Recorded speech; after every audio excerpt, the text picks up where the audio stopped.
tiver próximo. Podemos ir? Então vamos. Vamos iniciar a reunião. Vamos fechar os nossos olhos para que possamos elevar o nosso pensamento até Deus, nosso Pai, e rogarmos a Jesus, aquele que é o aniversariante deste mês, que nós possamos tocar em pontos importantes da vida do nosso Mestre, para que isso nos sensibilize e nos dê o significado exato do Natal.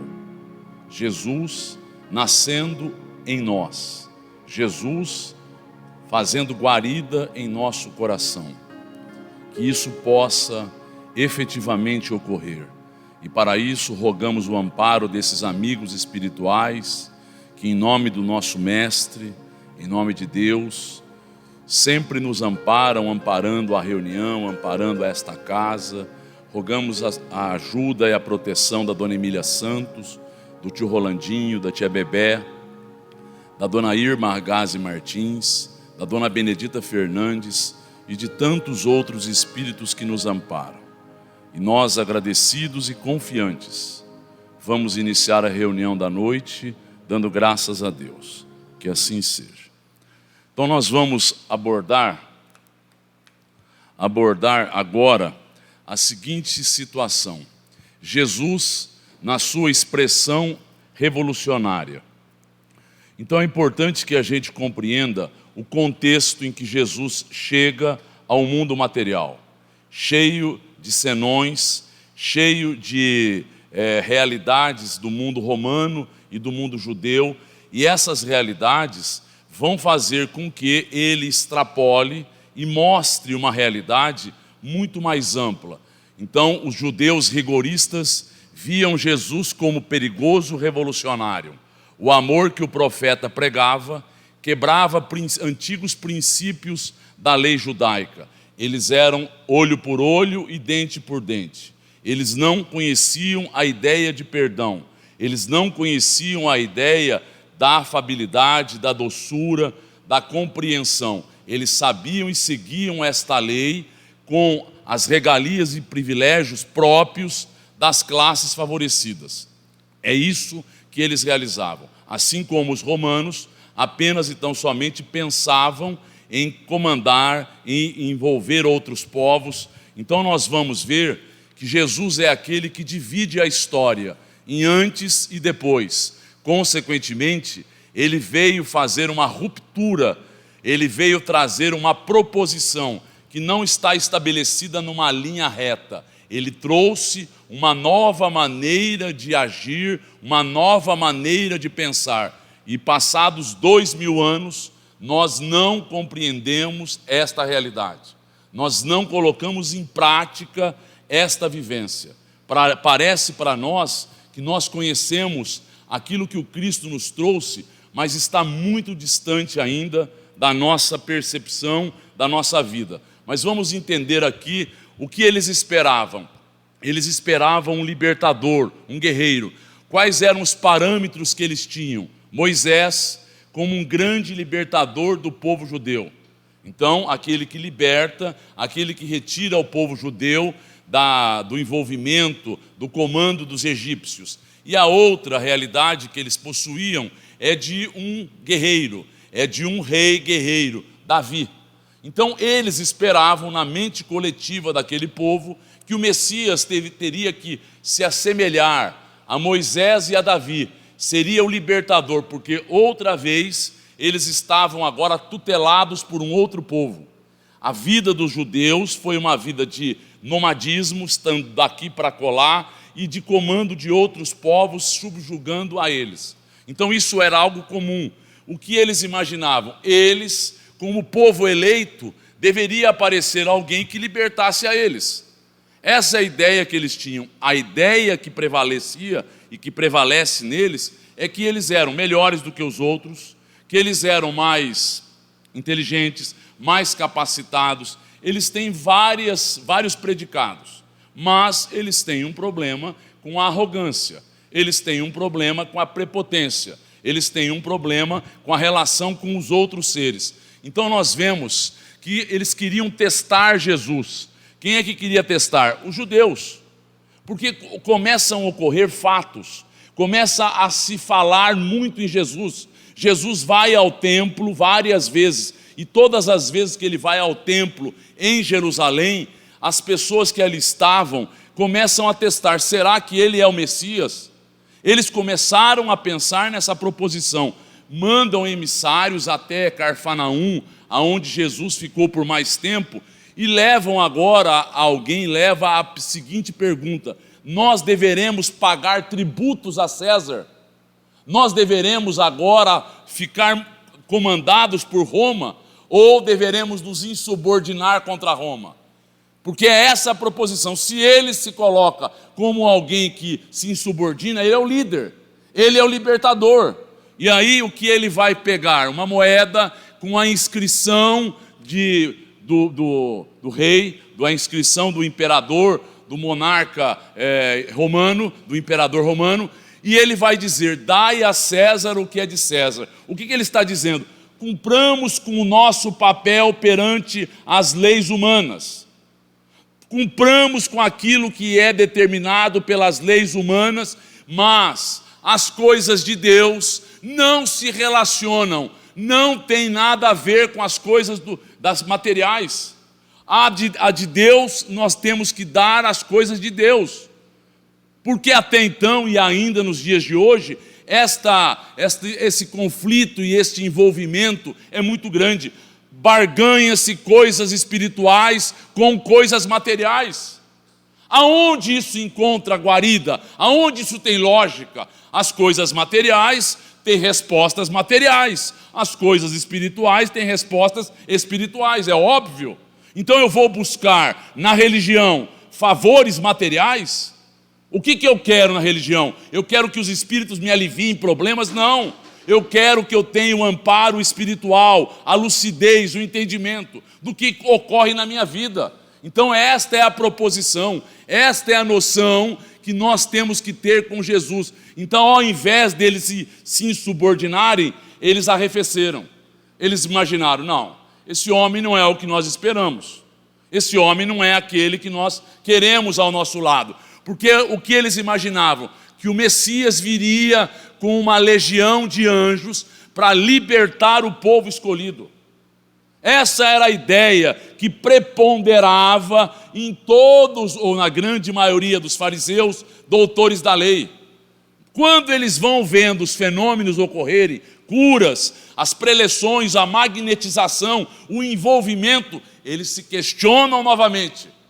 E aí vão ocorrer uma série de dúvidas, inclusive nos apóstolos. Tomé imaginava que Jesus liderava um movimento revolucionário, que começaria pacífico e com a vinda dos anjos, pelejariam pela liberdade do povo escolhido. Jesus disse: os homens deveriam se entediar, se cansar de revoltas e guerras que começam de fora. A nossa iniciativa é redentora, a nossa revolução é de dentro para fora. Então ele está dizendo com um apóstolo que vai ao lado de Jesus perguntar: Senhor, o Senhor vê, chegam fariseus, homens da lei, homens aclamados, e o Senhor não recebe a eles com pompas? Por que isso, Senhor? Nós não deveremos nos aliar a eles para libertarmos o povo? Não é essa a proposição? Então os apóstolos tinham esta dúvida. Quando agora eles começam a perceber, o movimento vai se amplificando, o movimento vai ficando cada vez maior. Fala-se em Jesus, a boca pequena, fala-se em Jesus em todos os locais. E aí ele entra de forma gloriosa, uma semana antes da crucificação em Jerusalém. A cidade conhecia-o, fala-nos Humberto de Campos. O povo suspirava por alguém com bastante autoridade que o libertasse dos opressores. Isto era a posição concorde. O Messias seria o libertador, aquele que iria privilegiar ao povo escolhido. Eles não queriam a lei, eles não queriam um Deus igualitário, eles queriam um Deus de privilégios. Eles não querem lei, Eles querem que a eles tudo e aos outros a lei. A eles tudo. Então, esta é a proposição. Não seria tempo da redenção de Israel? Aqui se falava, aqui estavam os fariseus, aqui estavam os doutores da lei, e eles jogaram agora mantos, jogaram agora flores, jogaram agora palmas no chão, para que Jesus, adentrando em cima de um burrinho, pudesse mostrar que a grande receptividade. Jesus simbolizava a promessa, talvez fosse o Messias. Então eles começaram a ver, é muito que se fala dele. Esse homem tem um poder fantástico. Esse homem levanta os seres humanos da tumba. Esse homem cura leprosos. Esse homem faz coisas que nós nunca vimos. Muito mais do que qualquer profeta que nós conhecemos. Então, os anciões, os fariseus foram até os apóstolos perguntando: quando conheceremos o plano de libertação? Como nós vamos fazer agora para libertar este povo? Demonstrando conhecer a situação, Jesus reuniu os discípulos e colocou: o maior é o que é o servo de todos, é aquele que se faz o menor, é aquele que ajuda. Nós deveremos nos amar. Nós não somos do mundo. Então que vocês lembrem-se disso. Então ele está dizendo para os apóstolos que eles não são do mundo. Os intelectuais de Jerusalém perguntam: qual o sinal do movimento? Porque eles chamam agora os apóstolos. Os apóstolos já haviam ido conversar com Jesus. O sinal é amor e sacrifício. E a nossa posição, qual é? Não somos o povo escolhido? Aí os apóstolos vão dizer: nós não somos do mundo, e o mundo nos aborrecerá. E aí os que estavam ali eufóricos, falando de Jesus, vão dizer: tudo isso é uma grande farsa. Esse homem é um engodo, esse homem é uma desilusão. Então aquilo que foi aclamado, aquilo que foi de uma forma recebido de forma pomposa, arrefeceu esse movimento. Fez com que nesse momento eles já estivessem contristados. Eles já estivessem agora no momento seguinte, em que os apóstolos retornam, eles já estão nessa posição. Então nós estamos vendo situações em que Judas também achou. Judas também achou que Jesus era um homem dúbio, Jesus era um homem que precisava ser colocado na posição de dificuldade para mostrar a sua grandeza. Então, quando Judas vai até Caifás, ele o fez porque amava o mestre. E ele achava que precisava cuidar dos interesses de Jesus. E ele vai falar isso para João. João, eu tenho encontros com homens afamados do templo. Você falou com Jesus? Jesus sabe de tudo, mas nós precisamos colocá-lo em posições para que ele mostre a sua grandeza, aquilo que nós conhecemos. Então vocês imaginem aquilo que é propalado nos evangelhos, é uma coisa fantástica, mas vocês imaginam o que eles não viram na intimidade? Vocês não imaginam o que eles perceberam no convívio com Jesus?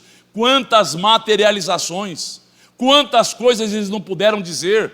Então, Judas vai dizer: o mestre ensinava a concórdia, a tolerância e a paciência. Mas como efetuar as reformas necessárias através de simples atitudes idealistas? Vocês estão entendendo que eles não haviam entendido? Eles imaginavam que eles precisavam estar ao lado do poder. Os apóstolos também imaginaram que eles precisavam estar junto aos poderosos. Caifás aproveitou-se. O plano seria prendê-lo para depois coroá-lo. Judas então ficou tranquilo. Nós vamos colocá-lo, Judas, agora numa posição de realce. Quando o fato ocorrer, a insurreição ocorrer, nós libertamos a ele e ele adquire o poder. E você renuncia em favor dele. Então essa era a proposição. Eles estavam esperando que Jesus mostrasse o quê? O libertador. Os próprios apóstolos. Então a dúvida teimava. Observando os acontecimentos que lhe contrariavam as mais íntimas suposições, Judas se dirigiu a Caifás, reclamando o cumprimento das suas promessas. Os sacerdotes, ouvindo-lhe as palavras, sorriam com sarcasmo. Buscou amizades e os companheiros de fé, contemplou as cenas e atroz remorso ocorreu junto a ele. Então ele viu que tudo aquilo que estava se consumando não era aquilo que havia sido acordado. Ele assinou tudo o que eles pediram, dizendo sim em tudo, que ele era o líder dos judeus, que ele participava, que ele não se preocupasse, que eles teriam em mãos agora um documento para libertá-lo na sequência. E aí o que vai acontecer? Relâmpagos terríveis rasgavam o firmamento, trovões violentos pareciam lançar sobre a terra criminosa a maldição do céu vilipendiado e esquecido. Mas, sobre todo o barulho, Judas escutou a voz do mestre: eu sou o caminho, a verdade e a vida. Ninguém vai ao Pai senão por mim. Nesse momento, ele caiu em si e havia visto o que ele havia feito com o mestre dele.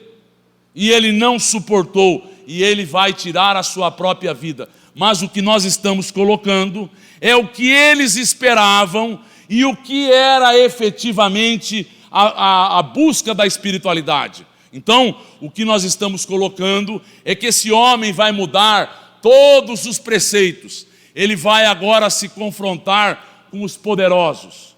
Ele vai agora se imiscuir, ele vai agora se envolver. Os fariseus a todo momento iam até Jesus para mostrar, para pegarem querelas, para pegarem coisinhas menores, para testar o mestre. E a todo momento o mestre está demonstrando que ele sabia com quem estava lidando. Uma raça de víboras. Ele sabia com quem ele estava lidando. Uma raça intelectualizada, uma raça que conhecia os preceitos da lei e era julgador da vida alheia. Para eles tinham sempre agora algo a satisfazer, algo a condescendê-los, algo a aboná-los, mas para os outros eles eram rigoristas. Mestre, atendei-os. Os apóstolos diziam isto. Os apóstolos diziam: Senhor, atende esses homens poderosos, nós precisamos nos aliar a eles. Atende-os, que será do evangelho do reino e de nós mesmos, sem o apoio dos influentes e dos prestigiosos. Acreditais na vitória sem o amparo? Eles estão perguntando a Jesus, sem o amparo das energias que dominam o mundo? O Senhor está dizendo que o Senhor consegue? E ele vai colocar: mostrai-vos. Julgas, ele responde, julgas então que o evangelho do reino seja uma causa dos homens perecíveis? Vocês estão imaginando que o evangelho que nós viemos propor, a mudança de paradigma, a mudança de conceitos, é dos homens perecíveis? Se assim fosse, as nossas verdades seriam tão mesquinhas como as edificações precárias do mundo, destinadas à renovação pela morte, nos eternos caminhos do tempo. Engana-se aqueles que acreditam que a revolução é exterior, que a mudança vem de fora. Esta ilusão, essa mudança, ela não persiste, ela acaba com a morte, ela acaba com o tempo, ela acaba com as mudanças naturais do processo evolutivo. Então, é isso que ele está dizendo aos apóstolos: eu vou atender a eles com mesuras, com afabilidade, com doçura, mas eles não estão preparados ainda. Eles não sabem o que é bom a eles. Eles não conhecem os padrões. Jesus disse aos discípulos: tende o cuidado de precatar-se, de agora ter cuidado com o fermento dos fariseus e dos saduceus. Eles entenderam que era da doutrina destes. A doutrina dos fariseus era a que privilegiava. Tanto eles como os saduceus achavam que eles eram escolhidos de Deus porque eles eram bem-sucedidos materialmente. Materialmente. Então esta é uma noção que perpassa o mundo judeu. Eles se acreditavam privilegiados, essa classe dominante, por conta da ser bem-sucedidos financeiramente. Terem perante a sociedade agora um status. Era essa a proposição. E o Cristo vai falar o que dos fariseus? Ele vai dizer que eles conheciam a lei, mas eram julgadores da vida alheia.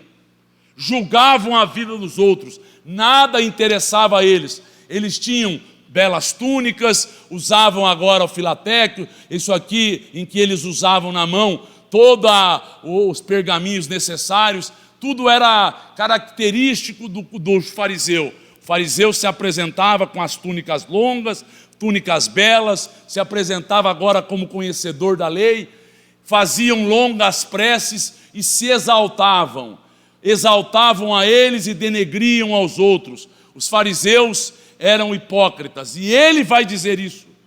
Sepulcros caiados. Então vocês estão imaginando, a forma pela qual ele falou foi uma forma pacífica, uma forma serena, mas ele fez com que esse grupo ficasse totalmente contrário a ele.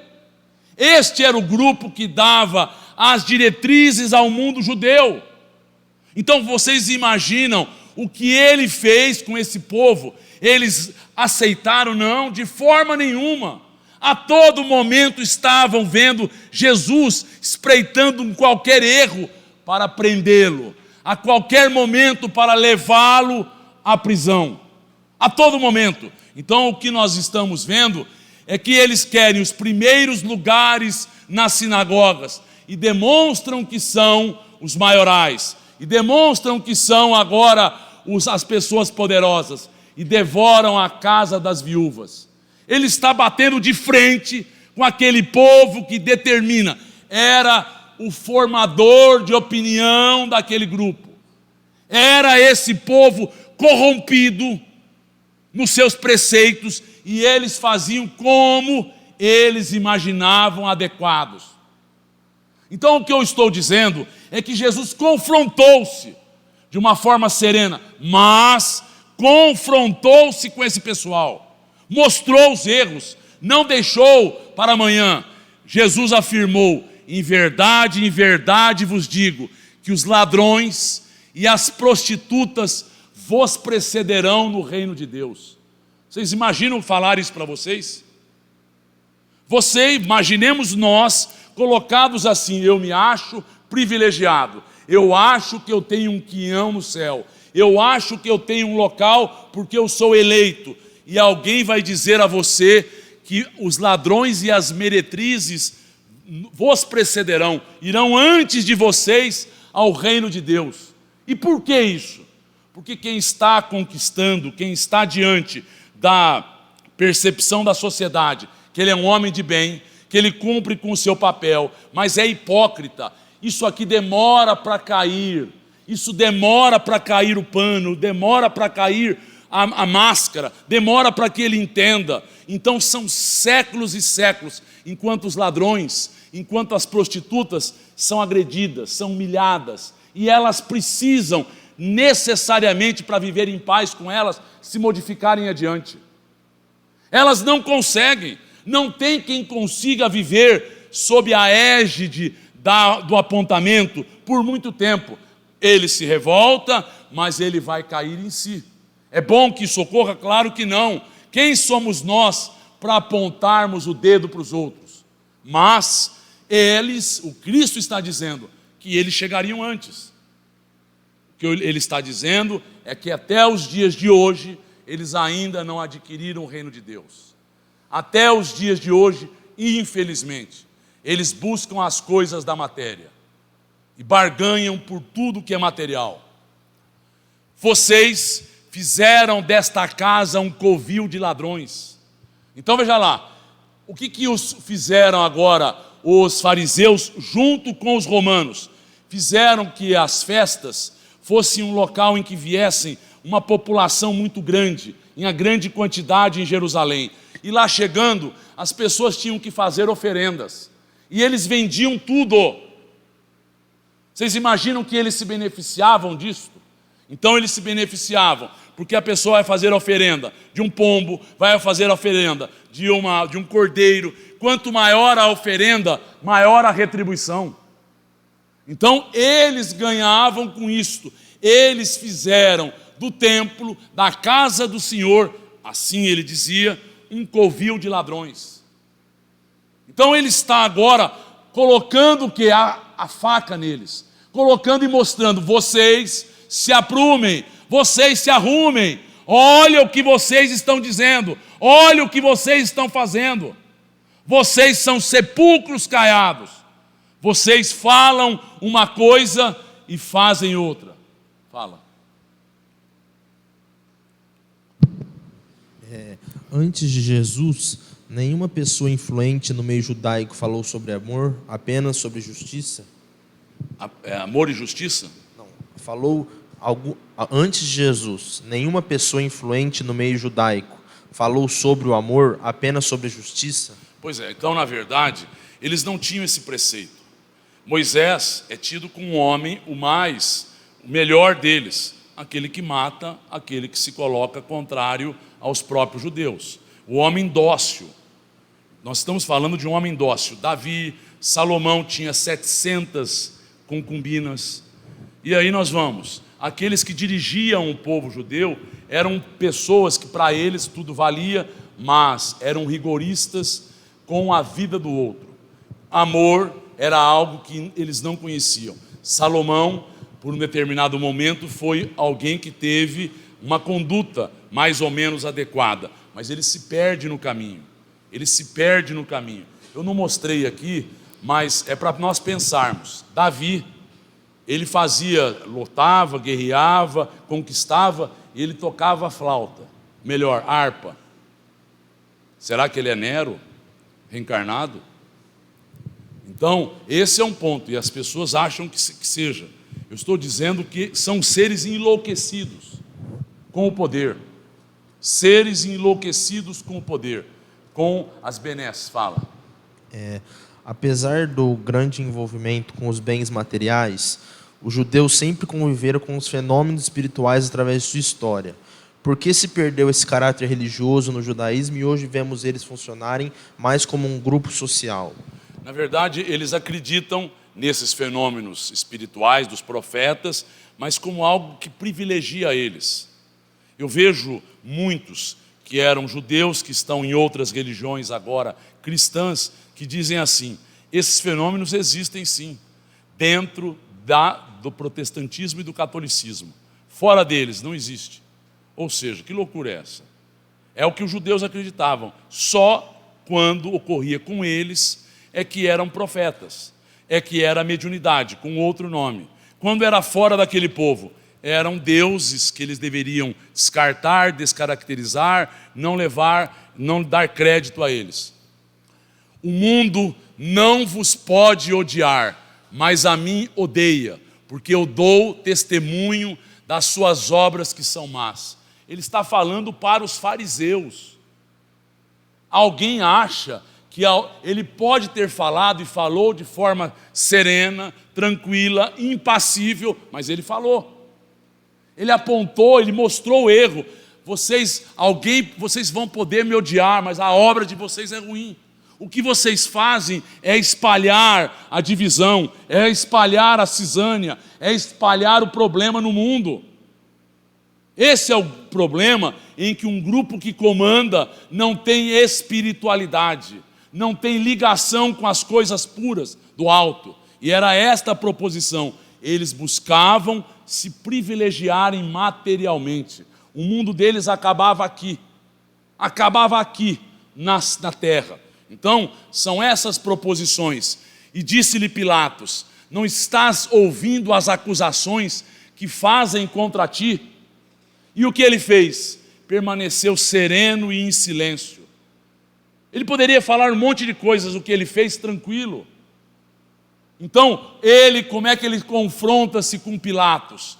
Ele traz agora uma interrogação. Pilatos vai questioná-lo sobre a verdade, vai falar se ele é rei dos judeus, se ele é um rei de algum lugar. Então, e ele vai se manter tranquilo e ele vai imaginar: esse homem vai morrer. Esse homem está agora por dias, por horas, e ele agora se mantém tranquilo e em paz. Então vocês imaginam a forma dele se confrontar. Com um foi apontando, com o outro foi fazendo com que ele pensasse, com que ele reavaliasse as suas proposições e a sua vida. Então essa é a importância, você saber com quem você está lidando, como é que você atinge aquela pessoa. E o Cristo sabia como é que ele ia ajudar e como é que ele via fazer com que a pessoa parasse para pensar. Eu vim de meu Pai para ensinar como triunfam os que tombam no mundo, cumprindo um sagrado dever de amor, como mensageiro de um mundo melhor, onde reinam o bem e a verdade. Minha vitória é dos que sabem ser derrotados entre os homens, para triunfarem com Deus. Então, o que é derrotados entre os homens? É você ser passado para trás e fazer de conta que você não viu.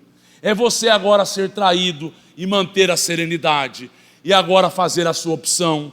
É agora você não usar as armas da vingança, do ressentimento, da mágoa, da revolta, do apupo, da violência. Então, esta é a proposição de um derrotado, mas que na verdade é vitorioso diante de Deus. O que os espíritos que se aproximam, que se comunicam na casa, nos locais falam?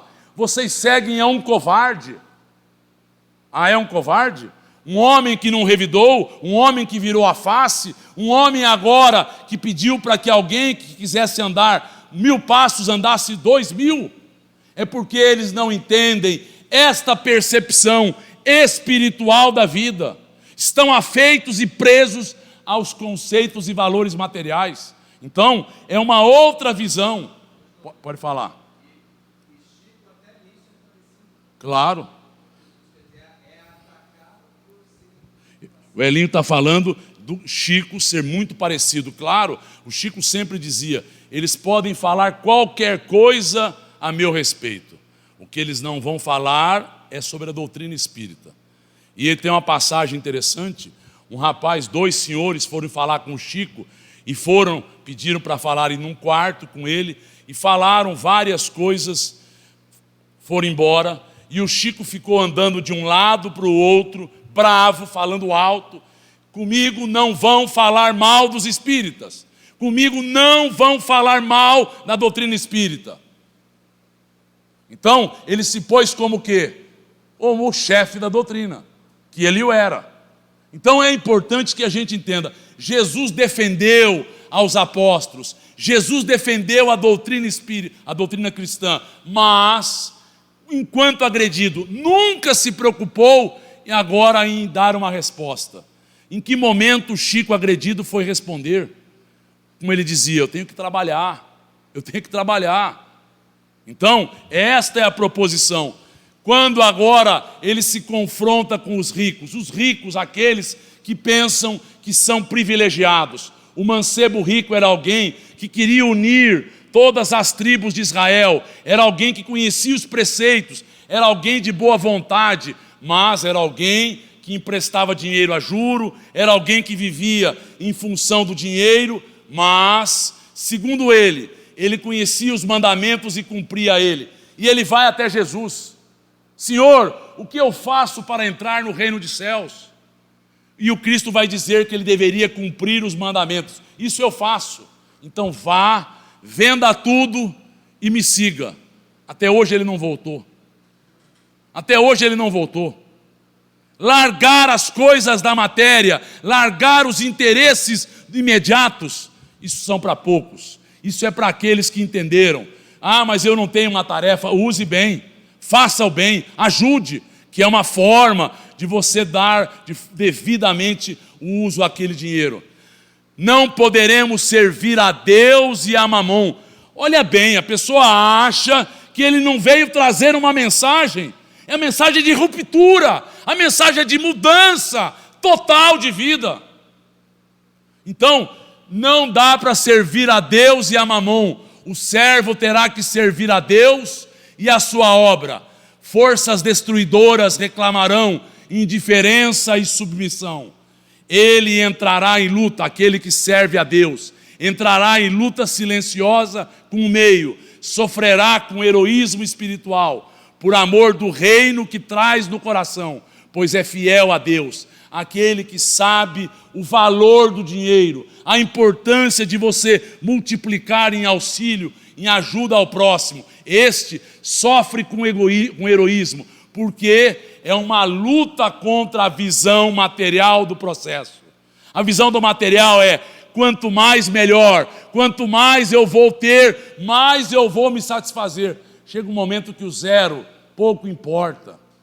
Um zero a mais e a menos pouco importa. O que importa é a paz interior, porque ele é fiel a Deus. Então ele está confrontando com todas as forças que estavam no cenário. Então continuemos para que a gente entenda. Não acumuleis tesouros na terra, onde a traça e a ferrugem os destroem, onde os ladrões penetram e roubam, mas ajuntai tesouros no céu, onde nem a ferrugem os consome, onde os ladrões não penetram nem roubam, porque onde estiver o vosso coração, aí estará também o vosso tesouro, aí também estará o vosso coração. Então, aonde nós colocamos o tesouro? Eu tenho dinheiro, mas eu quero ajudar. Eu tenho agora valores, mas eu quero fazer com que a educação, com que a cultura, com que o esporte, com que a caridade, com que o amor possa se expandir. Então, aí estará o vosso coração. Então é desta forma que ele faz com que as pessoas possam perceber. Mas os apóstolos ficavam com um ponto de interrogação. Os apóstolos ficavam com uma ponta muito sem resolver no primeiro momento. Mestre, dizei a meu irmão que reparta comigo a herança. Acautelai-vos e guardai-vos da avareza, porque a vida não consiste na abundância do que possuem. Jesus então propôs uma parábola. Um homem rico queria novos celeiros, porque agora ele precisava de cada vez maiores celeiros.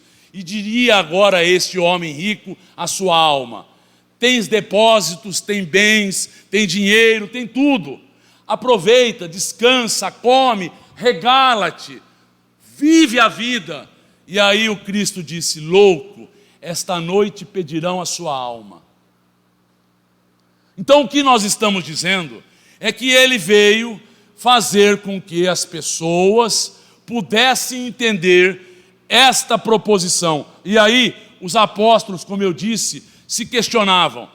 Eles ouviram tantas coisas. É mais fácil um camelo passar por um buraco da agulha do que um rico entrar no reino dos céus. Então imaginemos o camelo, o buraco da agulha, porque as cidades eram muradas e elas tinham um buraco. Nesse buraco, para que o camelo passasse, ele teria que se despojar de tudo e passar ajoelhado. É simbólico ou é verdadeiro? É verdadeiro. Só vamos entrar se nós nos despirmos, se nós agora nos envolvermos com as coisas do Espírito.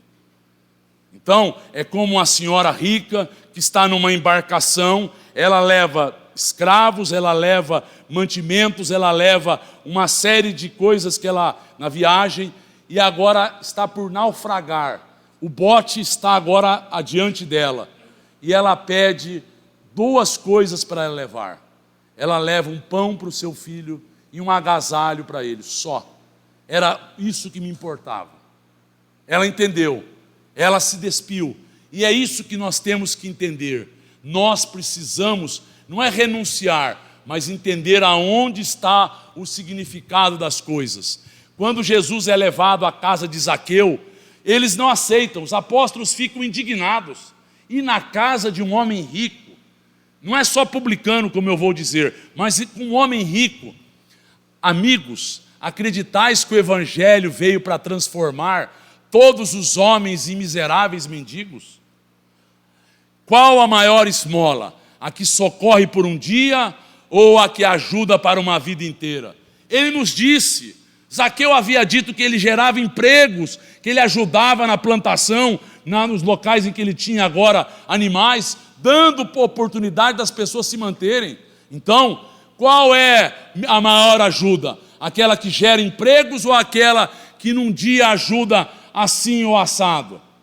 Os primeiros escondem-se na ambição e no egoísmo. Já os segundos ligam suas vidas a vidas numerosas, ajudando os servos. Então aí os apóstolos entenderam, não é o dinheiro o problema, o dinheiro não é uma energia, é a forma pela qual nós nos relacionamos com o dinheiro. É a forma pela qual nós agora beneficiamos as pessoas. O dinheiro tem uma finalidade social. O dinheiro tem uma finalidade espiritual. E o dinheiro tem uma finalidade para que nós possamos gerar não apenas o progresso, mas temos o direito do bem-estar. Mas desde que cumpramos o papel que nos cabe social e espiritualmente. Então os apóstolos começaram a entender de uma forma diversa, diferente, porque eles estavam agora tendo repugnância, nojo por Zaqueu. E o Cristo faz com que eles entendam. E ele fala isso quando Zaqueu, estando na casa dele, pede licença para chamar o filho os filhos e a esposa, para que eles conhecessem Jesus e os apóstolos. E nesse momento Jesus fala com eles isto. E eles vão dormir na casa de Zaqueu, confrontando agora os entendidos. Qualquer coisa me pergunta. Agora, vocês estão entendendo? Eles se confrontaram com o poder, com o dinheiro e com os pretensos entendidos, com aqueles que se achavam doutores da lei. E aqui com 12 anos de idade.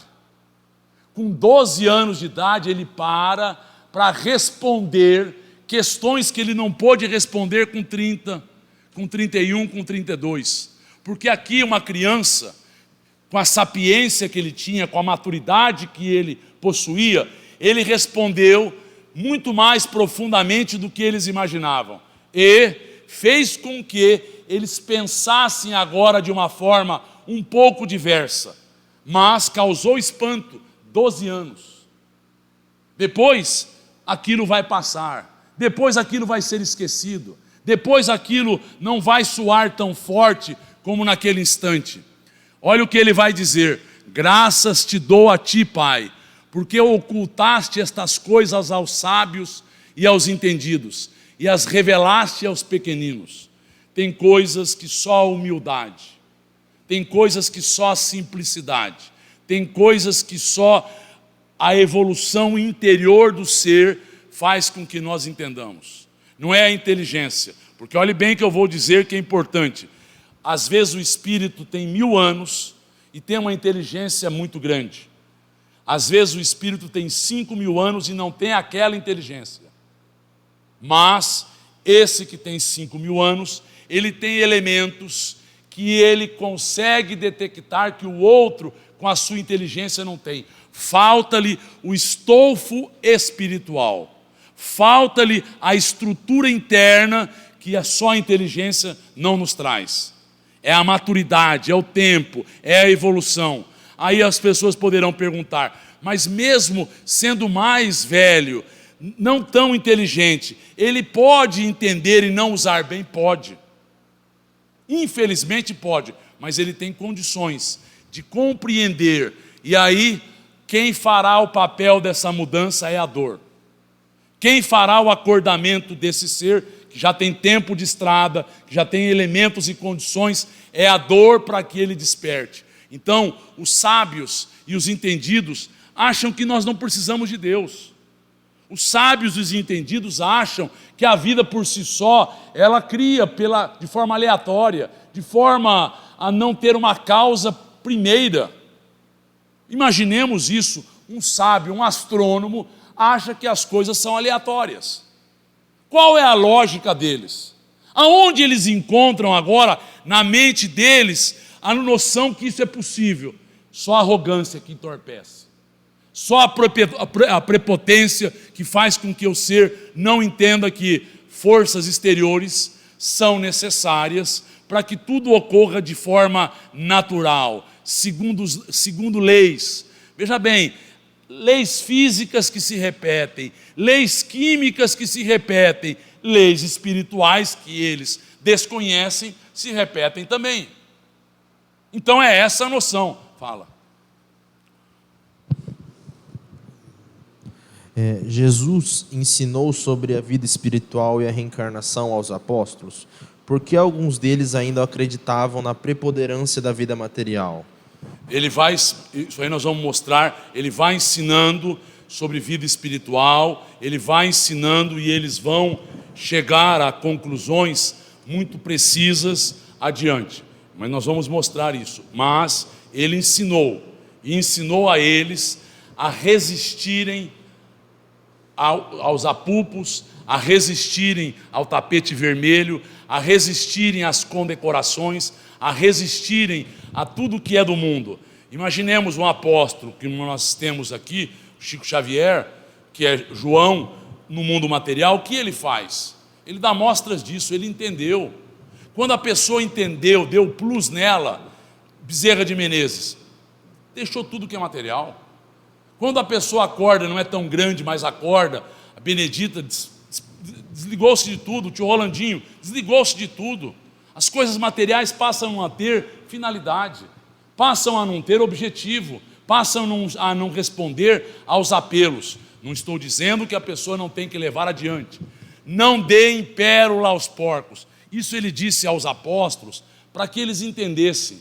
Não adianta falar antes da hora. Não adianta semear em locais que não estão apropriados. O terreno não é fértil. O terreno ainda não está em condições. Por que nós vamos entrar em contendas? Então, os entendidos são entendidos em um setor da vida. No outro, ele é quase que um ignorante. Isso ocorre com muitas pessoas. Eu estou colocando isso porque é assim. As pessoas acham, vem uma pessoa assim, assado. Ele entende daquilo que ele faz, isso aqui ele entende pouco. Isso daqui independe de inteligência. Isso aqui independe de espiritualidade. Então, a gente precisa ter essa noção. Confrontando as bases da sociedade judaica e da sociedade romana.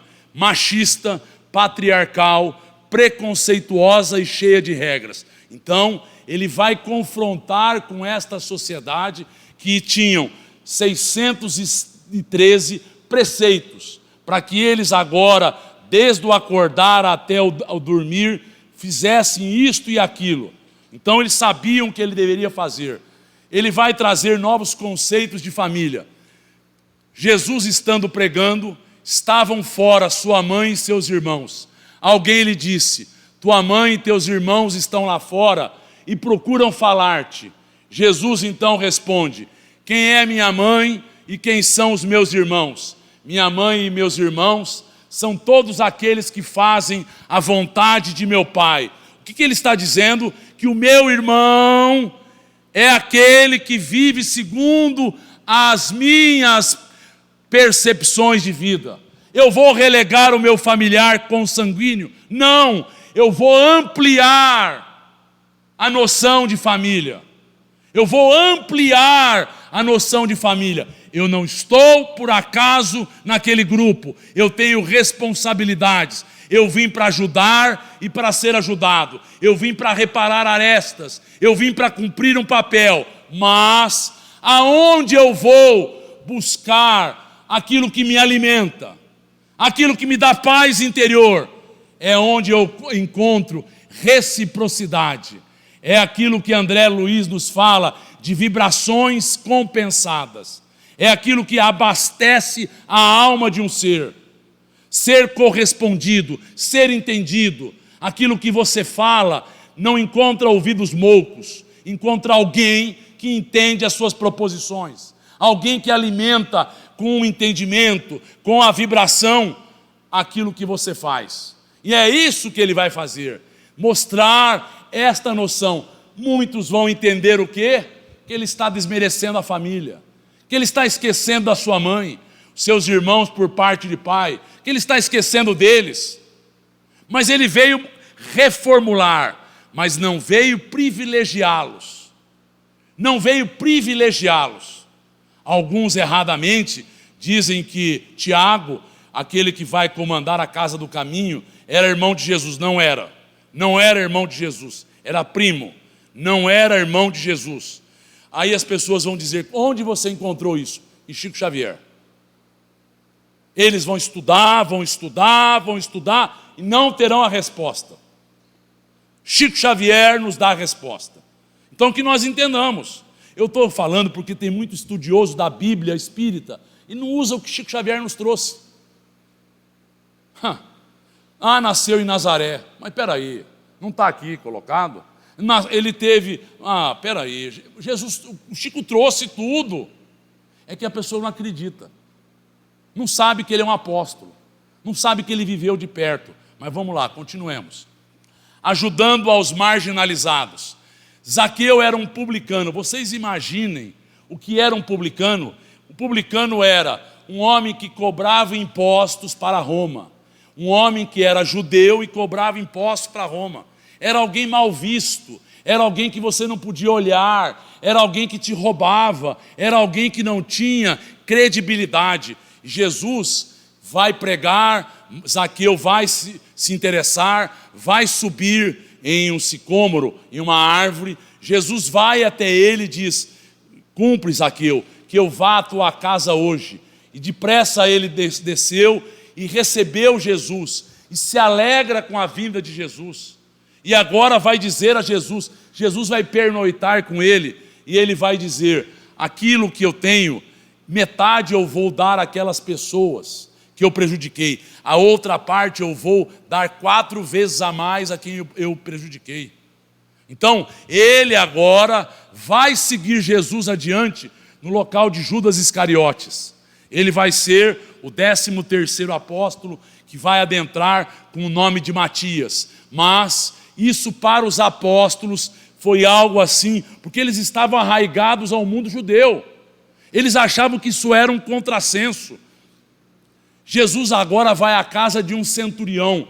O judeu não se relacionava com o gentil. Gentil era todos os povos que não eram judeus.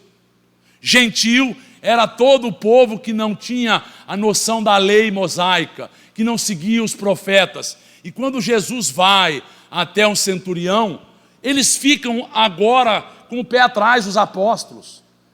Eles não entendem no primeiro momento. E ele vai ajudar a esse centurião, ele vai produzir agora uma série de auxílios, mas o que eu estou querendo dizer? Jesus confrontou com os marginais. Veja bem, a pessoa tinha dinheiro, tinha poder, mas era marginalizado. O publicano tinha dinheiro, mas era marginalizado. Não tinha amigos na sociedade judaica. Não tinha pessoas que respeitassem a ele. Jesus agora com uma adúltera. Vocês imaginem o que é isto? A adúltera teria que ser apedrejada. E Jesus vai colocar aqui no chão os erros de cada um daqueles que estão com as pedras para levá-la ao apedrejamento. E eles começam a deixar as pedras no chão, porque ele vai perguntar: aquele que estiver isento de pecados, que atire a primeira pedra. Porque ele vai colocar a cada um os erros de cada um. Ele escreve no chão. E eles vão vendo que eram os erros pertinentes ao que eles faziam. Então eles estavam diante de um homem que conhecia tudo o que eles faziam e deixavam de fazer. E, portanto, eles começam agora a não apedrejá-la, e ele vai dizer a ela: agora vá e não peques mais. Então, esta era a relação com aquele que erra. Ele não abona o erro, ele abona o que erra, o pecador. Aquele que erra precisa sempre merecer de nós o perdão, precisa merecer de nós sempre o auxílio. Com Maria, uma mulher que passava óleos nos pés de Jesus. Vocês não imaginam que seja isto. Eles vão ficar indignados, vai gastar óleo, vai gastar ungüentos com isto. E uma mulher, uma sociedade machista, onde a mulher não se dignava a ir ao templo. A mulher não podia agora viver a não ser servindo ao homem. Então, ele vai tratar com dignidade e vai aceitar o amparo e o carinho de Maria, irmã de Marta, e de Maria Madalena também. Então, o que vai acontecer? Isso deixa eles indignados. Nós não poderíamos ajudar tantas pessoas com isto? E ele vai dizer: os pobres estarão sempre aí, mas eu não estarei sempre. Ela estava dando a ele um amor, estava dando a ele uma mesura, um carinho de tudo aquilo que ele havia dado a ela e a eles. Então, era uma gratidão. Jesus, então, com uma samaritana, mulher, e com uma samaritana. Todo samaritano era tido como alguém que não seguia aos profetas. Era alguém que eles achavam impuros. Era alguém que eles não tinham relação. Então a Samaria ficava no meio, entre a Galileia e a Judéia. Eles não passavam na Samaria. E Jesus passa várias vezes na Samaria. Várias vezes ele passa. E nesse momento ele vai conversar com essa mulher. E vai dar a ela as diretrizes do que ocorria na vida dela. E ela vai chamar a família, porque ele havia descrito tudo o que ocorria. Mas o que eu quis dizer aqui, trazer, é para que a gente entenda. Ele trata a samaritana e a mulher com dignidade. Ele trata o samaritano como alguém melhor do que aqueles que passam, aqueles sacerdotes, aquele levita, que passam, veem o irmão enfermo e nada fazem. O samaritano atende a ele, leva-o à estalagem e trata ele com humanidade. O que ele quis mostrar? Que eles não podiam agir por aparência, que eles não podiam viver segundo o rigor da lei e de preceitos que eram tolos, que eles precisavam modificar os conceitos deles, que eles precisavam olhar o irmão como irmão, eles precisavam olhar o outro como alguém que era ligado a eles, e não distante, e não agora com problemas porque morava aqui, fazia aquilo ou outra coisa. Foi contra os preceitos, as regras que estavam estabelecidas. Ele curou aos sábados. Aqui um homem mirrado, no templo ele cura, e mais, ele cura, e ele vai fazer com que os apóstolos comam espigas de milho, e vão repreender a eles os fariseus, e ele vai dizer: Davi, quando teve fome, não entrou no templo e não utilizou-se de comida imprópria, que não era devida, mas ele estava com fome. E aqui ele vai dizer: eu não posso curar aos sábados. Imaginem vocês, uma ovelha de vocês caia num buraco, porque é sábado, vocês não vão ajudá-la, não vão tirá-la de lá. Se com uma ovelha vocês fazem isto, imagine o que nós deveremos fazer com o ser humano, com o irmão. Então, são estas proposições que vão fazendo com que as pessoas entendam. Sexta-feira, 18h, as pessoas ficavam em suas casas, elas já compravam os mantimentos, já agora sabiam que ela tinha tantos passos para dar, para ir ao templo e voltar, e só isso. Ela não podia fazer outra coisa. E agora ele vai ajudar no sábado, fala.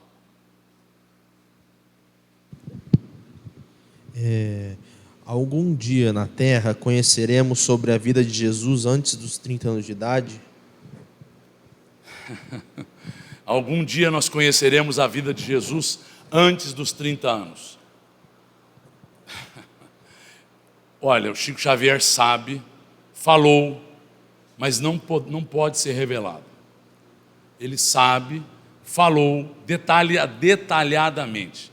Só para en passant relatarmos, quando o Adelino relata isso, ele relata que ele ficou um mês entorpecido com o que o Chico havia falado dele, do Cristo, pequeno, jovenzinho, um jovem adulto, aquilo que ocorreu na vida de Jesus, na vida de Maria, algo que enlouqueceu, que enlouquece a nossa mente ainda.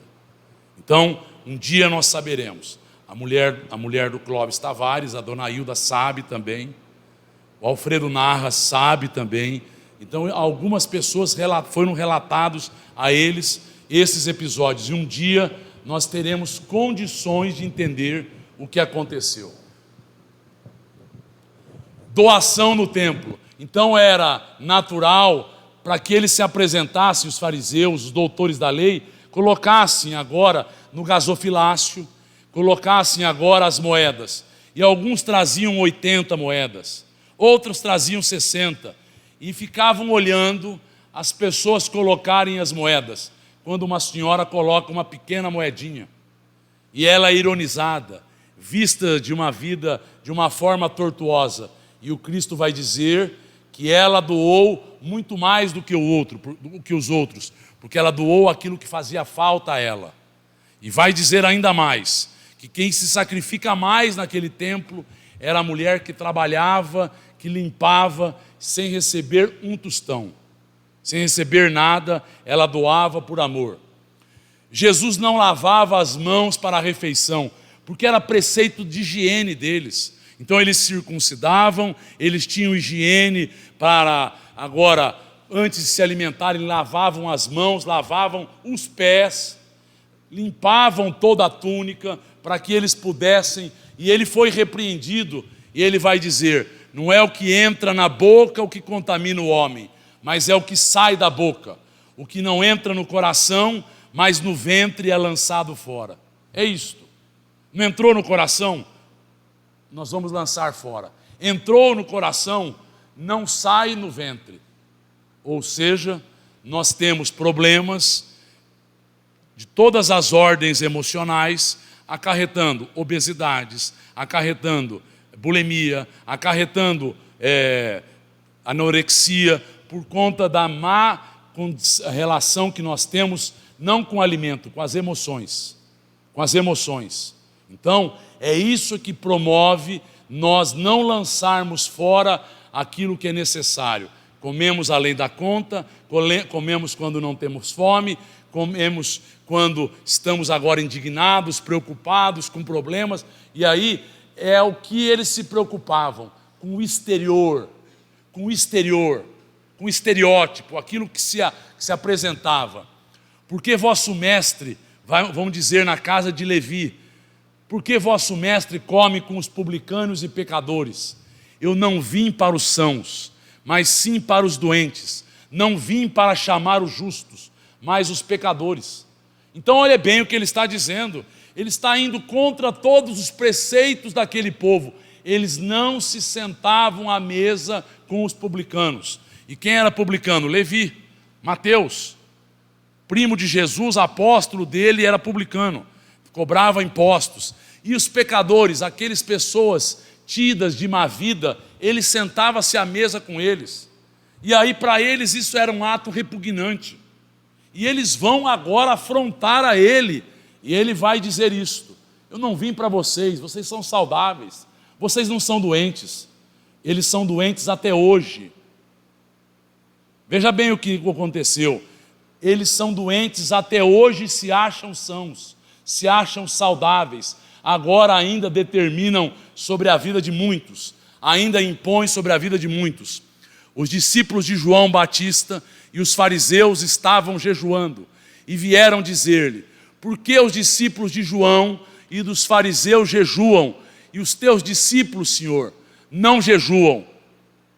Jesus respondeu: podem os amigos do noivo jejuar enquanto o noivo está com eles? Não.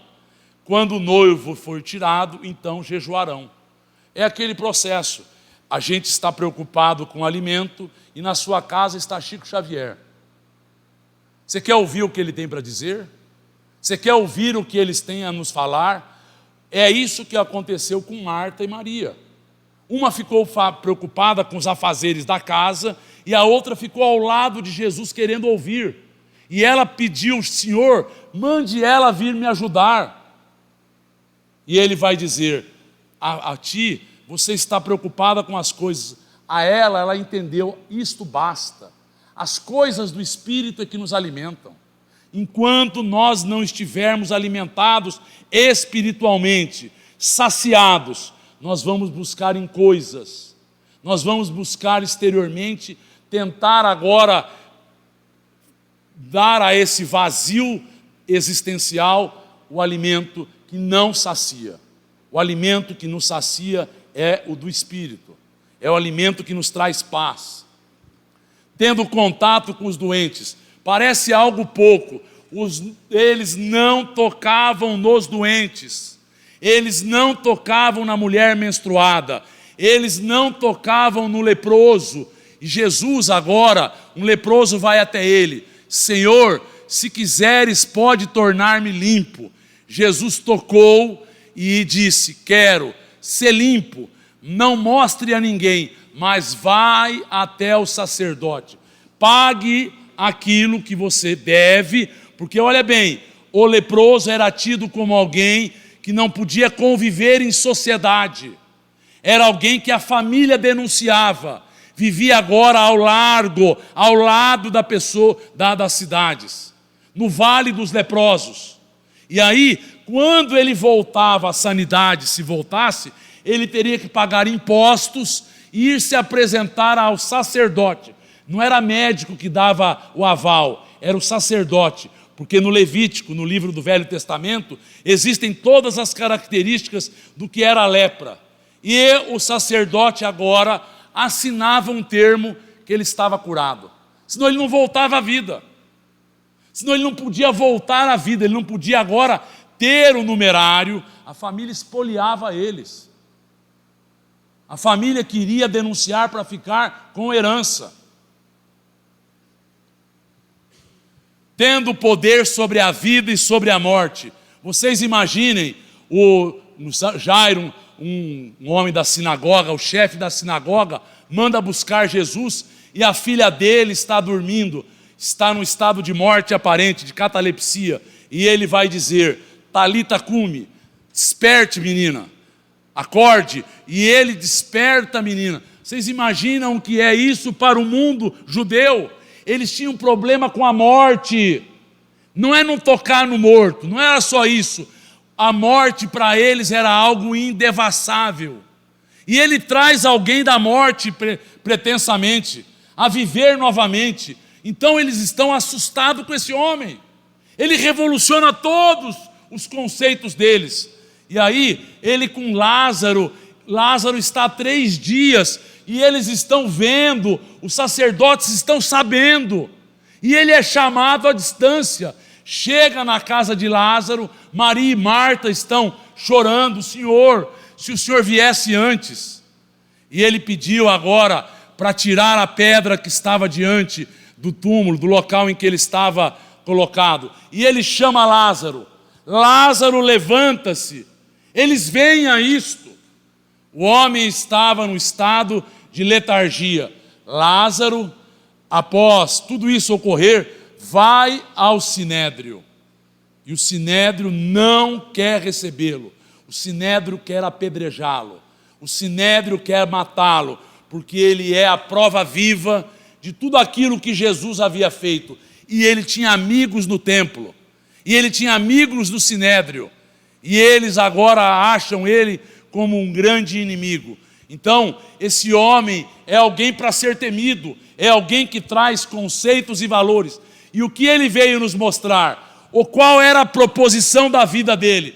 Construir o reino de Deus dentro de cada um de nós. O reino não é fora, o reino é dentro. Então, ele começa, o meu reino não é deste mundo, não lutem pelas coisas, não façam revoluções exteriores, busquem agora aquilo que é importante. Cada criatura tem santuário no próprio Espírito, onde a sabedoria e o amor de Deus se manifestam, através da voz da consciência. É onde a espiritualidade vai fazer com que nós entendamos se a lei de Deus está sendo cumprida, se aquilo que nós viemos realizar está se concretizando. É a nossa consciência. Portanto, vamos dar vez e voz à consciência. Vamos ouvi-la. Vamos dar elementos para que ela nos avalie. Então ele vai agora mostrando como é que eu vou construir o reino dentro de nós. Primeiro, nós nos tornarmos como criança, dóceis, ora chora e ora está agora tranquila. alguém sem malícia. Enquanto não despertou a sexualidade, a criança não tem malícia. A criança olha o mundo de uma forma.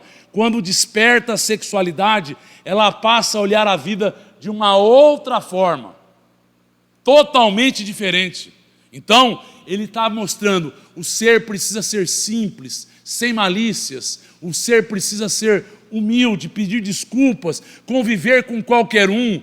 Nós é que depois passamos a achar que não convém conviver com este ou com aquele. A criança não tem isso. A criança não faz por conta, ela é um ser que está adormecido. Imagine quando isso estiver desperto em nós. Quando nós agora formos puros, simples e humildes. Então, nós estaremos numa outra proposição. Olha o que ele vai falar para Pedro. Pedro, quem com ferro fere, com ferro será ferido. Porque aqui, Pedro vai cortar a olheira de Malcos quando vão buscar Jesus. E aí o Cristo vai dizer o seguinte: nós deveremos agir com indulgência. A violência não nos leva a lugar algum. A violência atravanca a nossa evolução. A violência cria problemas para o nosso espírito. Então, a gente precisa vencer a reação. A gente precisa vencer agora a vingança. A gente precisa vencer o ressentimento. A gente precisa vencer a mágoa. A gente precisa se colocar num outro padrão.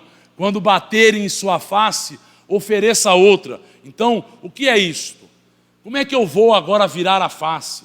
Vocês imaginem que eu vou ficar com medo, eu vou ficar trêmulo, eu vou querer revidar, e o que ele vai nos dizer? Ninguém tira a minha razão. Podem bater no meu corpo, mas não tiram os valores do meu espírito. Não é por baterem no meu corpo que eu deixo de acreditar nisso e naquilo. Então ele está mostrando que isto é uma reação gigantesca por um ser que não reage da forma esperada. Covarde ao olhar humano, mas está vendo a doença do enfermo que está agredindo a ele. Está entendendo de outra maneira. Amarás ao Senhor teu Deus de todo o teu coração. Este é o primeiro mandamento. E o segundo é semelhante a este: amarás ao teu próximo como a ti mesmo. Então, amor incondicional. Eu não devo amar apenas aqueles que gostam de mim. Quando eu chegar nesse padrão, quando eu chegar nesse patamar, eu entendi que o meu irmão pode errar, que não vai gerar dentro de mim uma reação funesta, doentia, que eu preciso entender que esse patamar está distante. Mas é assim que eu vou construindo o reino em nós. Tendo ouvido, amarás o teu próximo e odiarás o teu irmão, eu, porém, vos digo: amai os vossos inimigos, fazei bem aos que vos odeiam, bendizei os que vos amaldiçoam, orai pelos que vos perseguem e caluniam. Sede, pois, misericordioso, como vosso Pai é misericordioso. Então, o que ele está nos mostrando? Ele está nos mostrando que aquele que nos agride, que nos apulpa, que nos aponta, ele é, na verdade, um orientador da nossa vida. É um professor, porque nós agora passamos a ter cautela, passamos a ter vigilância, passamos a nos concentrar naquilo que fazemos, porque senão seremos apulpados e apontados novamente. Então, são essas proposições que fazem com que a gente vá entender que nós vamos construindo esse reino. Tive fome e me deste de comer, tive sede e me deste de beber, fui estrangeiro e vós me acolheste, estava nu e me vestiste, adoeci e visitaste-me, estava na prisão e foste me ver. Quando fizeste a um desses pequeninos irmãos isto, a mim vocês estão fazendo. Isso chama-se amor ao nosso irmão. E o amor em movimento é a caridade. Então nós estamos mostrando que o Cristo veio desconstruir uma verdade que estava ao nosso derredor e construir uma outra que nós passaremos a entender aos poucos. E a doutrina espírita nos dá elementos para que isso ocorra. Não façais as vossas boas obras diante dos homens, para serdes vistos por eles. Quando derdes esmolas, não mandeis tocar a trombeta, como fazem os hipócritas nas sinagogas e nas ruas, para serem elogiados pelos homens, pois estes já receberam a recompensa. Então ele está nos dizendo de ajudar de uma forma de não esperar a recompensa, não esperar a gratidão, não esperar que o outro agora se sinta envolvido. Façamos a nossa parte. Quando nós nos preocuparmos assim, será que ele merece? Ajude. Ele acha que está enganando, ele está com um problema com a lei, não é comigo. A lei vai envolver a ele, a consciência dele vai despertar. Eu devo ajudá-lo. Muitas vezes as pessoas diziam ao Chico: Chico, a pessoa entrou novamente na fila para ganhar cesta básica. Dê a ela 2 vezes. Ela precisa um pouco mais mesmo. Entender. A pessoa acha que está enganando. A gente precisa se colocar e entender. Ele um dia vai entender. Um dia vai saber que ele mesmo na dificuldade foi alguém que quis passar o outro para trás. Quis prejudicar ao outro. Jesus sentiu a delicadeza da situação com a primeira investida dos inimigos, que diziam que ele curava em nome de Satanás, que ele agora ativava o espírito do mal, que ele agora usava os inimigos de Moisés.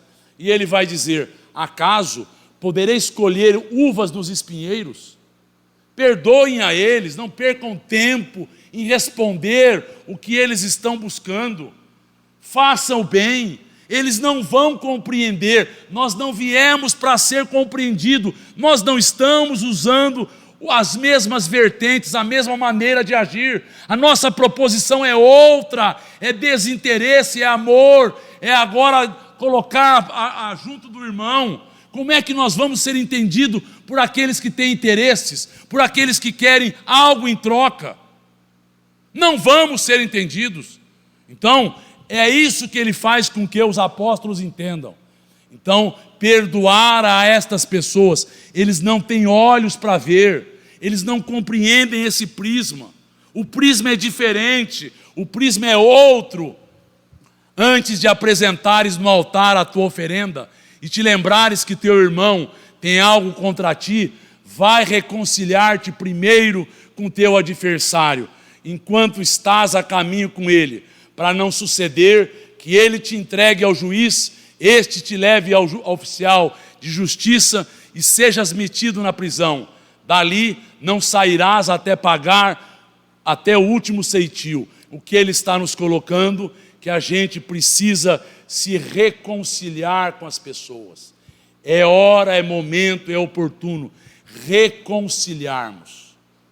É hora de entendermos. Eu tenho um problema com alguém, é hora de nós, entendendo melhor, sabendo a nossa responsabilidade, reconciliarmos, darmos ao outro o direito de entender a vida de uma outra forma. Eu respondo pelo que eu conheço, o outro responde pelo que ele conhece. Fazer aos outros o que gostaríamos que nos fizesse. Então, esta é a proposição maior. Eu quero ser bem tratado, eu quero ajudar, eu quero ser reconhecido. Façamos isso, ajudemos aos outros. Homens ilustres queriam conhecer a Jesus. Mestre, atendei-os. Nós vamos ter agora o apoio dos influentes. Precisamos agora consolar a eles. Há um coração atormentado. Então o Cristo vai dizer de uma forma diferente: não mostrar algo que sabemos. Triunfaremos pelo que deixamos de fazer no âmbito das falsas grandezas. Então imaginemos, alguém chega até nós com um problema, e eu vou agora dizer: eu ajo assim, eu faço assim, eu me coloco num pedestal, agora eu vou mostrar os meus erros. Eu também errei, eu também sei dos meus desacertos, eu também agi de uma forma indevida. Então, esta humildade, para que nós entendamos e tenhamos empatia com o outro, Empatia, entender o coração do irmão, não acharmos que nós somos privilegiados e melhores. Disciplina é fundamental. Como é que eu vou construir o reino de Deus? Então eu vou construir com muita disciplina. No dia do Calvário, com a alma num maravilhoso e profundo silêncio, sem proferir a mais leve acusação, Jesus atravessa as ruas de Jerusalém, coroado de espinhos, sob o peso da cruz, como se estivesse diante da humanidade inteira, sem queixar-se, ensinando a virtude da renúncia por amor ao reino de Deus. Isso aqui nós temos que entender. A nossa hora vai chegar do testemunho, e nesta hora estaremos sozinhos. Nesta hora somos nós e Deus. Somos nós e os nossos valores e Deus. Então, aprendermos a renunciar para que a gente, no momento do testemunho, não fale. No momento em que nós tenhamos que dar mostras do que somos, do que temos, que nós não coloquemos em descrédito, que nós não faleçamos os valores morais, que nós nos lembremos disso. A nossa cruz somos nós que temos que carregar. Poderemos ter a ajuda do Cirineu? Poderemos. A nossa família, os nossos amigos, mas somos nós que temos que carregá-la. Então, essa é uma coisa para que a gente entenda. É a construção final que nós precisamos do reino de Deus. O reino dos céus se assemelha a um proprietário que saiu a assalariar trabalhadores para a sua vinha. Ao receberem o pagamento, murmuraram contra o proprietário, alegando: estes últimos trabalharam somente 1 hora, e os igualaste a nós, que suportamos o peso do dia e o calor intenso. Então esta é a noção que nós temos que ter. É o último chamamento para nós. Nós já trabalhamos na primeira hora, ou melhor, não trabalhamos na primeira, não trabalhamos na terceira, não trabalhamos na sexta, não trabalhamos na 10ª, agora na 1ª hora, é a hora de nós testemunharmos. É a hora de nós mostrarmos que nós estamos modificados, que nós agora somos uns seres que merecemos o pagamento da paz, que merecemos o pagamento do equilíbrio. Usar a veste nupcial. Se nós não tivermos a santidade, a iluminação, nós seremos expulsos do reino. Vocês estão entendendo o que é isso? Então, como é que eu vou formar o reino? Eu vou ter que qualificar o meu espírito, eu vou ter que adquirir valores, eu vou ter que fazer com que eu mereça estar nesse reino. Buscai primeiro o reino de Deus e sua justiça, e tudo mais vos será dado por acréscimo. Então, são essas proposições que nós não podemos deixar de esquecer. O reino de Deus, tudo mais é secundário. De que vale eu ter tudo, como nos fala Lucas, e perder a minha alma? Ganhar o mundo e perder a minha alma. O que vale isso? Então, vamos buscar a noção que nós precisamos adentrar no reino de Deus. E para adentrarmos no reino de Deus, precisamos nascer de novo. Quando Jesus vai conversar com Nicodemos, nós não vamos construir esse reino numa única vida. Nós estamos por construir ao longo das existências. Nós estamos construindo a Ele ao longo das vidas. Então, os mais humildes e pobres viam no Mestre um emissário de Deus, e as personalidades importantes temiam a Ele. Nicodemos não pôde entender que ao longo dos séculos nós vamos construindo a esse reino. Ao longo dos séculos nós vamos fazendo com que a lei se estabeleça. Então, Deus não desce da sua sabedoria para fazer cumprir a sua lei. Ele tem uma lei, um plano, e o plano se faz de forma equânime, e o plano é para todos, a cada um segundo as suas obras. Cada um terá que responder pelo que realiza, cada um terá que dar agora satisfação do que pensou, do que falou e de como agiu, porque a vida vai nos devolver as nossas próprias criações. Não julguemos, porque com o juízo com que julgardes, sereis julgados. Nós vemos o cisco no olho do irmão, mas nós não vemos a trave nos nossos olhos.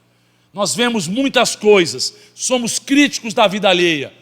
Temos que olhar para dentro, temos que nos conhecer. Nós não podemos nos assemelhar aos hipócritas. A construção do reino é interior, é olhar de forma criteriosa e profunda a nós mesmos. Então a gente tem que ser muito, mas muito ferino conosco e muito condescendente com os outros. A gente tem que ser muito criterioso com o que nós fazemos. Com o outro, relevar, desculpar, esquecer. Conosco, para que nós não geremos drama com a nossa consciência. Para que a gente não gere problemas para nós. Não vim destruir a lei, porque ela vai se cumprir plenamente.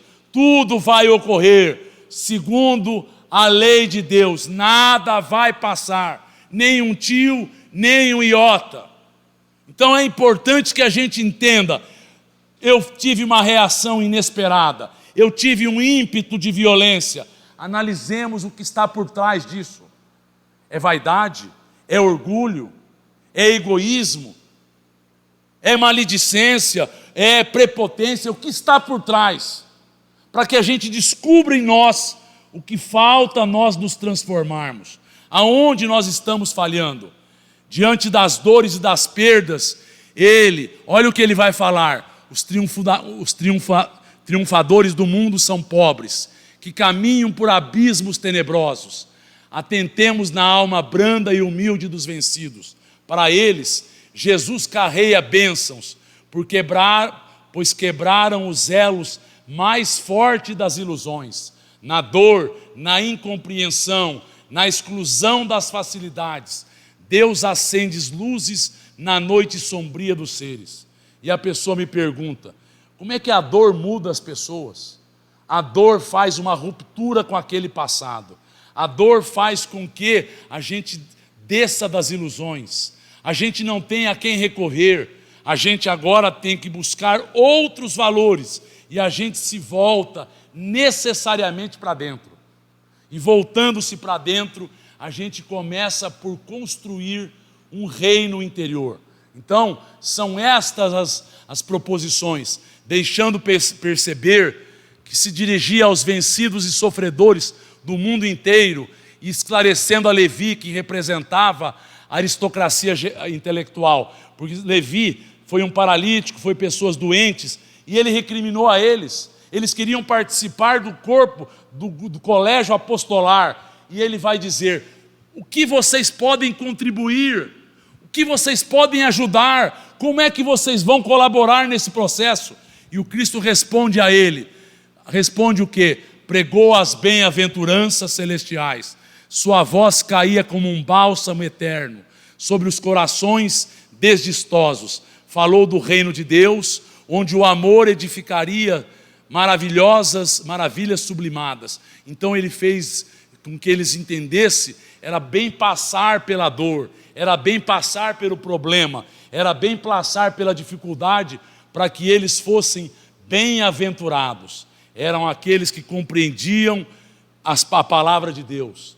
E aí nós vemos que o Cristo vai dizer que vocês já observaram algum vencedor que se preocupa em defender o fruto da vitória material. Mas e o vencedor, que é aqueles que, imaginemos que os vencedores viessem a fazer parte e a aceitarem o Evangelho. Eles aceitariam pregar em choupanas, andar em pés descalços, andar em locais difíceis, disputariam a ferro e fogo o reino, queriam agora erguer mausoléus. Não é isso que ocorreu? As pessoas que se dizem profetentes querem construir grandes coisas, porque eles agora acham que precisam se apresentar a Deus com uma bela roupagem, se apresentar a Deus com uma grande construção, e não acham que é com o coração, é com a bondade, com as nossas atitudes simples, singelas e humildes que nós nos apresentamos a Deus. Jesus, o nosso mestre, um revolucionário do amor, que veio nos mostrar o desapego das coisas materiais, títulos, posição financeira, conceitos preconceituosos, como norma de conduta. Então ele veio mostrar que isso aqui não preenche o nosso vazio existencial. É a busca do reino de Deus em nós, que nos dará paz interior. É a busca nossa, construir este reino. Então, entendamos que a nossa evolução, para concluirmos, éramos uma centelha divina. Passamos a ter algumas conquistas e chegaremos a ter um reino de Deus dentro de nós.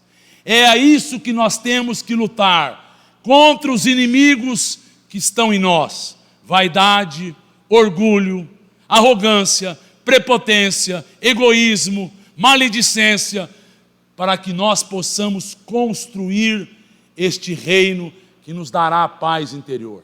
Então, é esta proposição que nós devemos entender. O Cristo é um revolucionário que veio nos mostrar aonde nós buscaremos a paz, aonde nós alcançaremos o equilíbrio interior. Como é que nós atingiremos a este reino? Construindo lenta e paulatinamente. Alguma pergunta, alguma colocação? A gente teve que mostrar porque a gente precisa desconstruir. Porque a gente não pode ter as mesmas proposições materiais. Não pode ter as mesmas buscas. O mundo tem chamado-nos de forma intensa, a nós e aos nossos filhos. E nós não temos tido respostas. E nós não temos sabido como responder a isto. Porque a gente não está buscando. A gente tem dúvida, a gente tem conflitos. A gente se engana. A gente pode ter tudo que é material. Não é o que é problemático. O problemático é como encaramos isso. Aí está a solução da nossa vida, não. É a boa utilização disso. É como nós vamos usar o conhecimento, a inteligência, o poder, o dinheiro, os talentos que nós temos em prol do nosso irmão. Se nós não usarmos bem, nós ficaremos endividados. Responderemos pelo que já conhecemos. Alguma pergunta? Vamos lá. Existe alguma lógica por detrás dos preceitos judaicos? Existe alguma lógica? Existe uma lógica. Os preceitos judaicos imaginaram a todo momento que eles tinham um acordo com Jeová e que eles precisavam ter higiene. Que eles precisavam ter higiene, precisavam evitar problemas. E isso ajudou-os em termos de doença, sim, mas não é isso que salva. Não é isso que salva. Não é o exterior. Deveremos ter todas as preocupações exteriores. Estamos numa pandemia, não vamos brincar, vamos usar tudo que é devido, mas entender, é dentro de nós que está a cura, é dentro de nós que está a solução, é dentro de nós que está a doença. É isso que é importante. Qual é o processo espiritual de dar vida aos mortos? O que estava envolvido neste fenômeno? Nós vamos mostrar melhor isso numa outra aula. O que estava envolvido eles estavam necessitando de fluido vital, de ectoplasma. E o ectoplasma já não estava circulando por pequena quantidade e por algum problema que estava ocorrendo em algum órgão. Jesus deu a quantidade e fez com que ele circulasse, restabelecendo agora a sanidade. Então, Jesus deu um acréscimo. Muitas pessoas ganham moratórias. E a gente sabe disso. A pessoa está terminando o fluido vital e ela é importante na comunidade. Alguém ligado a ela, alguém que tem similaridade das vibrações, doa fluido vital para que ela tenha um acréscimo de vida. É isso que ocorreu. Jesus doou a Lázaro esta energia e fez com que ele circulasse. Então, a gente vê, por exemplo, a acupuntura faz circular o fluido vital, às vezes que está estagnado. E às vezes o fluido vital estagnado gera muitas vezes uma gangrena, gera um problema que precisa ser circulado. O organismo duplo etérico precisa abastecer o corpo físico. Então, ocorreu justamente isso com Jesus. Doou em grande quantidade. Doou e fez com que Lázaro e aquela criança, Talita, tivessem um acréscimo de vida. Porque dentro da doutrina espírita, muitos se incomodam com a mensagem de Jesus. Muitos se incomodam com a mensagem de Jesus na doutrina espírita porque não entenderam. A doutrina espírita é o Consolador prometido. É aquele que vai revivecer o cristianismo. Sem o Cristo, é uma filosofia a mais. Com o Cristo, explicando as proposições de Jesus, é uma doutrina gigantesca. É uma doutrina celestial. Porque não existe proposição maior, mais bela, mais humana e mais profunda do que a de Jesus. Então, não tem filosofia, não tem ciência que cure a alma do ser. A nossa alma é curada por amor, por entendimento.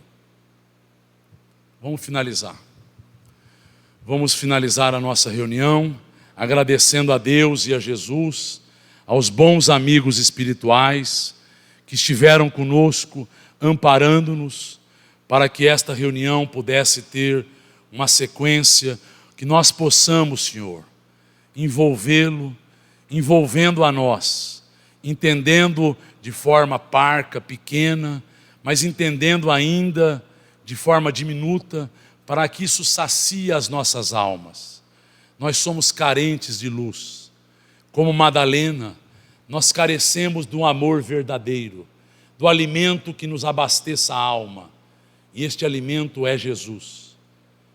Que nós possamos adentrar no Evangelho, que isso possa fazer com que nós entendamos, mas modifiquemos a nossa vida, a nossa maneira de olhar o nosso irmão, a nossa maneira de conviver com o nosso companheiro, com a nossa companheira, com os problemas e dificuldades, que possam ser afastadas as entidades, encaminhadas a hospitais e escolas da espiritualidade, e que a tua paz possa permanecer com cada um de nós. Gratos, finalizamos a reunião e a prece, dando graças a Deus. E que assim seja.